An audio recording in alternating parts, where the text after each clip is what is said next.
everyone, I'm Hugo. And I'm Jake. And this is the Bible Reloaded. So this week we're going to start Numbers, because last week we finally finished Leviticus, so that's 2 chapters down, a whole bunch to go. But before we get Numbers, we do have some other things to talk about, just some housekeeping. Housekeeping. Okay, so we did get a shout out from the one, the only, Matt Dillahunty. Yeah, Matt Dillahunty gave us a shout out, and that feels really good. Maybe you guys caught it. I don't know how many of you are on Twitter or follow him on Facebook, but that happened, and that is amazing. Mm-hmm. He is one of the peers that we look up to, and he's one of the guys. And not only was he cool at the SSA conference, but he's just a cool guy all around, and we feel honored to have been acknowledged via thumbs on his phone. Yeah. I don't know if he really watched the episodes we gave him. I hope he did, and it wasn't just pity. But, you know, I'll take pity. I'll take a pity, Matt Dillahunty. Got like 100-something subscribers from it. 130, actually, that day. Yeah, so that's not bad from one tweet. And yeah. if by chance, Matt, you are watching, thank you, and you should do it again. Okay. I think that's it. Oh, no, you had one more thing. Go for it, Jake. Do whatever you gotta do with that paper in your hand. We have someone to yell at real quick just before we get this episode started, because I know you're listening. Talking to you, Lieutenant Trevor Varian. Oh, that's weird. Didn't know that was gonna happen, did ya? Yeah, so here's what's gotta happen now. You need to get your sorry ass a brand new phone. This Nokia thing not working, okay? And you have got to get a Twitter account, and then you have to follow me, and then you have to follow Hugo, and then we can actually talk. Quit using your wife for Twitter, Trevor Varian. You lieutenant? Was it lieutenant? Yeah, he was next to a plane in this picture I have of him. What, you couldn't make captain?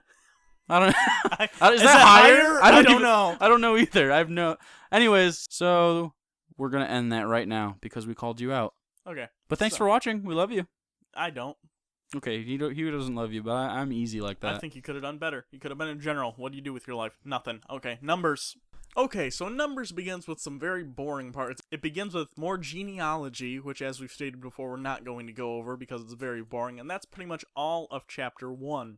Yep. Chapter 2 is talking about arrangements of the tribal camp, so this is basically saying the numbers of the various tribes and stuff. Again, very boring, much like genealogy, unnecessary for us to go over it. 3 is the Levites. It just talks about genealogy of the Levites and different stuff they do, so we're skipping that. 4 talks about some more stuff that's even less important, and we don't have to talk about even what it is. Yeah. So finally, we make our way to Chapter 5, the purity of the camp. And for those of you who are looking at the title and going, isn't this supposed to be about abortion? Yes, it is. Yes, it is. But first this. The Lord said to Moses, command the Israelites to send away from the camp anyone who has a defiling skin disease or a discharge of any kind. Oh, gross. No one with the clap. Or who is ceremonially unclean because of a dead body. Send away male and female alike, send them outside of the camp so they will not defile their camp, where I dwell among them. The Israelites did so, they sent them outside the camp. They did just as the Lord instructed Moses. Yes, this is an instruction from the Lord, not that people notice that when people have infectious diseases, other people get them while in close proximity to them. Yeah. Has nothing to do with that. The test for an unfaithful wife. So here we get to the actual part that is about abortion. Abortion is a topic that I think does deserve discussion, and actually on Twitter I've had quite a bit of discussion about this. I think it's something that you can certainly debate, but I think it's something that should be debated secularly. I agree. And when you bring religion into it, it makes me not want to listen. I think there are valid points on both pro-choice and pro-life, but I think they should be made by their own merit and not based on what's in a book. Right. That being said, though, if anyone brings up abortion in relation to religion, tell them about these verses in the Bible. So this is going to be Numbers 5, verses 11 through, 31-ish. Yeah. Then the Lord said to Moses, speak to the Israelites and say to them, if a man's wife goes astray and is unfaithful to him so that another man has sexual relations with her, and this is hidden from her husband, and her impurity is undetected since there is no witness against her, and she has not been caught in the act, and if feelings of jealousy come over her husband and he suspects his wife that she is impure, or if he is jealous and suspects her even though she is not impure, then he is to take his wife to the priest. Okay, so basically, so far, if you think your wife is banging other dudes, take her to the priest. Yep. That was that giant fucking paragraph to say, If your wife's a hoe, priest time. Then he is to take his wife to the priest. He must also take an offering of 1/10 of an epeth of barley of flour on behalf. He must not pour olive oil on it or put incense in it, because it is grain offering for jealousy, or a reminder offering to draw attention to wrongdoing. Yeah, of course. Makes perfect sense to me. Yeah. The priest shall bring her and have her stand before the Lord. Then he shall take some holy water in a clay jar and put some dust from the tabernacle floor into the water. Ooh. Dust water. After the priest has had the woman stand before the Lord, he shall loosen her hair and place it in her hands, the reminder offering, the grain offering for jealousy, while he himself holds the bitter water that brings a curse. See, the curse they're talking about is an abortion. And no, we're not done. It makes that clearer, but I'm just pointing that out. Then the priest shall put the woman under oath and say to her, if no other man has had sexual relations with you, and you have not gone astray and become impure while married to your husband, may this bitter water that brings a curse not harm you. But if you have gone astray while married to your husband, and you have made yourself impure by having sexual relations with a man other than your husband, may the Lord cause you to become a curse among your people when he makes your womb miscarry and your abdomen swell. Then the woman is to say, so be it. So, let's talk about witch trials for a second. Yep. Okay, so there was an old... I'm not sure if this is necessarily true or not. Again, go ahead and visit Snopes.com. But it's been said that one of the ways they would test if someone was a witch or not is to put weights on them and say, we're going to throw you in this lake. If you drown, we know you're innocent. If you're a witch, you'll free yourself and get out and live, but then we're going to burn you at the stake. So either the person is going to drown to death. Right. And they'll be like, oh, I guess she was innocent. Or if she was a witch, I guess she's supposed to escape, but then let them burn her. Either way, the point is being that for the accused, it's a lose-lose scenario. This is the same instance. You're being accused of infidelity, and they're saying, we're going to give you this medicine that's going to give you an abortion, basically. Yep. And based on whether or not it works, we're going to decide if you committed adultery or not. Yeah. And they don't necessarily know how it works, I'm sure. But it also says bitter herbs, so I assume they put something else in there that I assume might have caused people to miscarry. So anyway, it's basically them saying, hey, if you get this aborts your baby... You were a slut. Yeah, so basically, I'm jealous. I think you cheated on me, so now I'm going to forcibly abort your baby if you're pregnant, even if it's by me. Okay, so for everyone that says, oh, abortion, fuck you, abortion, numbers. Forced abortion at that. Forced abortion. So go ahead and cite this verse freely, and then cite us at the end. Yeah.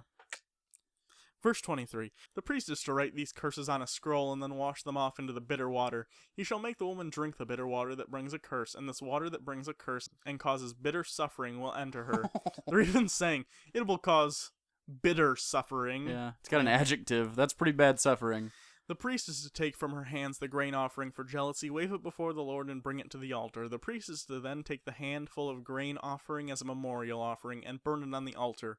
After that, he is to have the woman drink the water. If she has made herself impure and been unfaithful to her husband, this will be the result. When she is made to drink the water that brings a curse and causes bitter suffering, it will enter her abdomen will swell, and her womb will miscarry, and she will become a curse. I wonder what that is, though, because it makes her womb swell, so I'm assuming it like, fucks up her insides pretty badly. I don't know what kind of magic abortion leaves they have. Yeah, I don't know. I guess I'm gonna have to research. We could have researched this before the episode, but research it later. What are we doing? If, however, the woman has not made herself impure, but is clean, she will be cleansed of guilt, and will be able to have children. Cleansed of guilt? Why has she got to be cleansed of guilt? Because she's innocent. She's guilty until proven innocent. That's basically the premise behind this. Is it because she has a vagina? No, just because she doesn't have a penis. Oh. Verse 29, this then is the law of jealousy when a woman goes astray and makes herself impure while married to her husband, or when feelings of jealousy come over a man because he suspects his wife. The priest is to have her stand before the Lord, and is to imply this entire law to her. The husband will be innocent of any wrongdoing, but the woman will bear the consequences of her sin. Yeah, I think it has a lot to do with the penis. And I like that no matter what, the guy's off the hook, so you'd think, like, any guy, like, this is a 6-month abortion check. Like, every 6 months, just be like, I think you're cheating on me. And she'd be like, we just did this 6 months ago. I'm just making sure. Okay, chapter 6. The Nazarite. The Lord said to Moses, "Speak to the Israelites and say to them, if a man or woman wants to make a special vow, a vow of dedication to the Lord, as a Nazarite, they must abstain from wine and other fermented drink, and must not drink vinegar made from wine or other fermented drink. They must not drink grape juice or eat grapes or raisins. As long as they remain under the Nazarite vow, they must not eat anything that comes from the grapevine, not even the seeds or the skins." What is their hang-up with the grape stuff? I don't know. I'd be very upset. Sometimes you just want some cran grape juice. I don't want cranberry juice. I want cran grape. No, I like cranberry. I don't really do cran grape. Well, craisins. Anyways, verse 5. During the entire period of their Nazarite vow, no razor may be used on their head. They must be holy until the period of their dedication to the Lord is over. They must let their hair grow long. Throughout the period of their dedication to the Lord, the Nazarite must not go near a dead body, even if their own father or mother or sister dies. They must not make themselves ceremonially unclean on account of them, because the symbol of their dedication to God is on their head. Throughout the period of their dedication, they are consecrated to the Lord. Why can't they go next to dead bodies? I don't know. Like, didn't Jesus, like, literally raise people from the dead? Yeah, I Does think that like, undo it, though? Like, oh, it's dead, you're fucked, but you undid it. Yeah, I think that was part of the issue that the Pharisees might have had with him. Not only his heretical teachings, but maybe that kind of thing, and the fact that he did turn water into wine. I don't know. We'll get to that stuff when we get to the New Testament. Verse 9. If somebody dies suddenly in the Nazarite's presence, thus defiling the hair that symbolizes their dedication, they must shave their head on the 7th day, the day of their cleansing. So if someone dies suddenly, randomly, like let's say they're in a room and an old person dies, the area of influence is immediately there of the dead body. Yeah. What do you think the radius of that is? Like, if someone is it just within sight? Is it within, like, what if they're like right in the next room or a tent? Yeah. Once the body bloats, does the area of influence increase by like the amount of inches that the skin bloats, or is it like exponential? Okay, so now we're gonna skip a couple more things: the priestly blessing, and then all of chapter 7, chapter 8, because it just goes into more things about the tabernacle. And we're going to go all the way to chapter 11, because pretty much nothing happens. Now the people complained about the hardships in the hearing of the Lord, and when he heard them, his anger was aroused. Then the fire from the Lord burned amongst them and consumed some of the outskirts of the camp. What? Not the outskirts! When the Lord cried out to Moses, he prayed to the Lord, and the fires died down, so the place was called Taberah, which means burning, because the fire from the Lord had burned among them. So they just complain a little bit. He's like, I don't want to hear it anymore. Fire on the outskirts. And then everyone that had leprosy that they had kicked out for 7 days or however long it takes, those people died, I guess, because they're on fire now. Now there's fire lepers running around, which are the most dangerous lepers. That's for sure. Okay, so next we get to quail from the Lord at verse 4. The rabble with them began to crave other food, and again the Israelites started wailing and said, "If only we had meat to eat! We remember the fish we ate in Egypt at no cost. Also the cucumbers, melons, leeks, onions, and garlic. At no cost, you were slaves." Yeah, the cost was being a slave, yeah. And then I like that it's the rabble, so they're all just rabble. Also, we could eat the garlic! That implies that they ate just garlic, which makes them not only slaves, but unpleasant slaves to be around. Also, definitely not vampires. We checked that one off. Not vampire Jews. Now we have lost our appetite. We will never see anything but this manna. Yeah, fuck manna! The manna was like coriander seed and looked like resin. The people went around gathering it and then ground it in the hand mill or crushed it in a mortar. They cooked it in a pot or made it into loaves, and it tasted like something made with olive oil. When the dew settled on the camp at night, the manna also came down. Moses heard the people of every family waiting at the entrance to their tents. The Lord became exceedingly angry, and Moses was troubled. He asked the Lord, "Why have you brought this trouble on your servant? What have I done to displease you that you put the burden on all of these people and me? Did I conceive all these people? Did I give birth to them? Why do you tell me to carry them in my arms as a nurse carries an infant to the land you promised on oath to their ancestors? Where can I get meat for these people? They keep wailing to me, 'Give us meat.' I cannot carry all these people by myself. The burden is too heavy for me. If this is how you are going to treat me, please go ahead and kill me. If I have found favor in your eyes, and do not let me face my own ruin. Wow, he is really over taking care of Jews at this point. Yeah, he's like, fuck, these guys. It's like kids in the back, like, hey, can we stop at McDonald's? Can we stop at McDonald's? Shut the fuck up! Okay, so all that happens after that is the Lord gives them quail to eat. That's about it. Yeah. Chapter 12, Miriam and Aaron oppose Moses. Remember, Miriam and Aaron are Moses' brother and sister by his actual Hebrew mother. Miriam and Aaron began to talk against Moses because of his Cushite wife, for he had married a Cushite. Those dirty fucking Cushites. Has the Lord spoken only through Moses, they asked. Hasn't he also spoken through us? And the Lord heard this. Now Moses was a very humble man, more humble than anyone else on the face of the earth. I like that sentence because people claim that Moses wrote this. And then I like to think Moses was sitting there, I'm pretty humble. You know what? I'm the most humble. I'm the most humble person on the face of the entire earth. That's how humble I am. I should write that down in this book so people know how fucking humble I am. But I'm so humble, I'll put it in parentheses. At once the Lord said to Moses, Aaron and Miriam, come out of the tent of meeting, all three of you. So the three of them came out. Then the Lord came down in a pillar of cloud. He stood at the entrance to the tent and summoned Aaron and Miriam. When the two of them stepped forward, he said, listen to my words. When there is a prophet amongst you, I, the Lord, reveal myself to them in visions. I speak to them in dreams, but this is not true of my servant Moses. He is faithful in all of my house. With him I speak face to face, clearly and not in riddles. He sees the form of the Lord. Why then were you not afraid to speak against my servant Moses? So, again, this is God saying he spoke face to face with Moses, which apparently is impossible. So, I don't know. Contradictions. Yeah. The anger of the Lord burned against them, and he left them. When the cloud lifted from above the tent, Miriam's skin was leprous. Ooh. It became white as snow. Aaron probably got it pretty bad, too, then. Aaron turned towards her and saw that she had defiling skin disease. Nothing. And he said to Moses, please, my lord, I ask you not to hold against us the sin we have so foolishly committed. Do not let her be like a stillborn infant coming from its mother's womb with its flesh all half-eaten away. Whoa. What kind of fucking kids are you having, people? Wow, they had some fucked up stillborns. Yeah. So Moses cried out to the Lord, please, God, heal her. The Lord said to Moses, if her father had spit in her face, would she not have been in disgrace for 7 days? Confine her outside the camp for 7 days. After that, she may be brought back. So Miriam was confined outside of the camp for 7 days, and the people did not move on until she was brought back. After that, the people left Hazeroth and encamped in the desert of Paran. So... Firstly, I'd like to say, Aaron didn't get any punishment, No. even though he was completely in this with her 100%. Why? I'm guessing because he has a penis. 2, I like that they make the point to say, well, they didn't move on until she was okay to come back in the camp. So at least they're like, well, we didn't just leave her there. As if that's good, as opposed to the horrible leprosy which you just gave her. I also think it's strange that the example he gave was, well, what if her dad spit in her face? Because that happens enough to be an example that you can readily have. And not only that, but apparently you just, like, you're disgraced for 7 days specifically when you get what spat a on. strange... What kind of dad is like, what'd you say, woman? And they're like, oh, I'm sorry, Dad, I'm sorry. He's like, nope, yeah. it's happening now. Yeah.